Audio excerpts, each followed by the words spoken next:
कॉनलिन के साथ फाइट हार जाने के 3 साल बाद अडोनिस डोनी क्रीड अपने ट्रेनर रॉकी बाल्बोआ के साथ मिलकर 6 फाइट्स जीत चुका होता है। इसके बाद उसका मुकाबला डैनी स्टंटमैन व्हीलर से होता है और इस तरह डोनी वर्ल्ड हैवीवेट चैंपियनशिप जीत जाता है।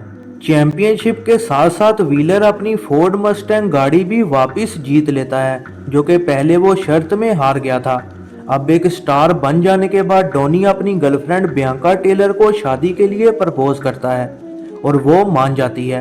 बियांका चाहती है कि वो दोनों लॉस एंजल्स में नई जिंदगी शुरू करें, लेकिन डोनी फिलाडेल्फिया और रॉकी को छोड़कर नहीं जाना चाहता। इसके बाद यूक्रेन में आइवान ड्रैगो दिखाया जाता है। इसने बॉक्सिंग के दौरान 1985 में डोनी के फादर अपोलो को मारा होता है और अब चुपचाप जिंदगी गुजारा होता है, क्योंकि वो अगले ही साल रॉकी से हार गया था। ये आदमी मौके की तलाश में था और फिर एक प्रमोटर बडी मेर्सल की मदद से आइवान अपने बेटे विक्टर का डोनी से मुकाबला करवाना चाहता है। रॉकी डोनी को ये चैलेंज एक्सेप्ट करने से मना कर देता है और गुस्से से डोनी लॉस एंजल्स को निकल जाता है। बियांका और डोनी लॉस एंजल्स में एक महंगा अपार्टमेंट ले लेते हैं। उनके पास में ही डोनी की मां मैरी एन भी रह रही होती है। नई जिंदगी में एडजस्ट होने के बाद डोनी अगले मैच के लिए तैयारी शुरू कर देता है और बियांका को पता चलता है कि वो प्रेग्नेंट है। डोनी टोनी लिटिल ड्यूक एवर को हायर करता है, जो कि उसके फादर और रॉकी के ट्रेनर का बेटा है, और उसके साथ ट्रेनिंग शुरू कर देता है। डोनी इस मैच के लिए पूरी तरह से तैयार नहीं होता और इस वजह से काफ़ी जख्मी हो जाता है। विक्टर को डिस्क्वालीफाई कर दिया जाता है क्योंकि वो नीचे गिरे डोनी पर हमला कर देता है और इस तरह डोनी हैवीवेट चैंपियनशिप नहीं हारता। हारने के बावजूद भी विक्टर रशिया में काफ़ी मशहूर हो जाता है और कई और फाइट्स जीत जाता है। इसी दौरान हारने की वजह से डोनी काफ़ी परेशान रहने लग जाता है और बियांका से भी दूर हो जाता है। मैरी एन रॉकी को मदद का कहती है और वो डोनी को ट्रेन करने को मान जाता है ताकि वो विक्टर के साथ रीमैच कर सके। बियांका एक लड़की को पैदा करती है जिसका नाम अमारा रखा जाता है और रॉकी को उसका गॉडफादर बना दिया जाता है, लेकिन पता चलता है कि अमारा सुन नहीं सकती। विक्टर बार बार टीवी पर डोनी का मजाक बना रहा होता है और फिर अपने फादर का प्रेशर झेलता है, जो कि मीडिया अटेंशन से काफ़ी खुश है और कई बड़े बड़े लोगों से मिल रहा होता है। एक डिनर में वो और आइवन लुडमिला से मिलते हैं। ये विक्टर की माँ है और आइवन की एक्स वाइफ है। इसने कई साल पहले आइवन को छोड़ दिया था जब वो रॉकी से हार गया था।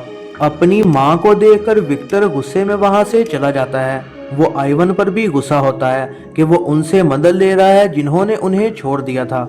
इसी दौरान रॉकी और लिटिल ड्यूक डोनी को कैलिफोर्निया में ट्रेन कर रहे होते हैं।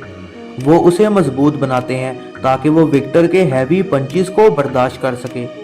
इसके बाद मॉस्को में रीमैच होता है और अब फाइट काफ़ी नॉर्मल लग रही होती है क्योंकि डोनी काफ़ी ठंडे दिमाग से विक्टर का मुकाबला कर रहा होता है। विक्टर हमेशा नॉकआउट्स करके ही जीत जाता था और कई मैचेस 4 राउंड से ज़्यादा नहीं जाते थे और तब तक विक्टर थक भी काफ़ी जाता था। डोनी इस चीज़ का अपने फ़ायदे के लिए इस्तेमाल करता है और विक्टर के कई हैवी पंचेस बर्दाश्त करता है। इसके बाद अचानक 10वें राउंड में डोनी काफ़ी ज़ोरदार हमला करता है और विक्टर को 2 दफ़ा नीचे गिरा देता है। लुडमिला गुस्से से वहाँ से चली जाती है, जिस पर विक्टर काफ़ी दुखी होता है और आइवन को भी अपनी गलती का एहसास हो जाता है। थका हुआ विक्टर कई और पंचेस बर्दाश्त करता है और बचने की भी कोशिश नहीं करता, लेकिन विक्टर हार भी नहीं मान रहा होता। अपने बेटे की जान बचाने के लिए आइवन कोशिश करके फाइट रुकवा देता है। वो विक्टर को समझाता है और हौसला देता है। बियांका, लिटिल ड्यूक और बाकी कई लोग रिंग में आके सेलिब्रेट करते हैं और रॉकी बाहर कुर्सी पर बैठकर ये सब देखने लग जाता है। मैच के बाद विक्टर और आइवन यूक्रेन में दोबारा ट्रेनिंग कर रहे होते हैं। इसी दौरान रॉकी वैंकूवर में चला जाता है ताकि वो अपने बेटे रॉबर्ट जूनियर से सुलह कर सके। वहाँ वो अपने पोते लोगन से भी मिलता है। डोनी और बियांका अपोलो की कब्र पर जाते हैं। वहाँ वो दोनों अमेरा को भी दिखाते हैं, जिसके कानों पर सुनने के लिए डिवाइस लगाई होती है। यह हज़रनाम मूवीज़ रिव्यू ऐसी ही नई वीडियोस के लिए चैनल पर बने रहें, सब्सक्राइब करें और बेल नोटिफिकेशन को ऑन करना ना भूलिएगा।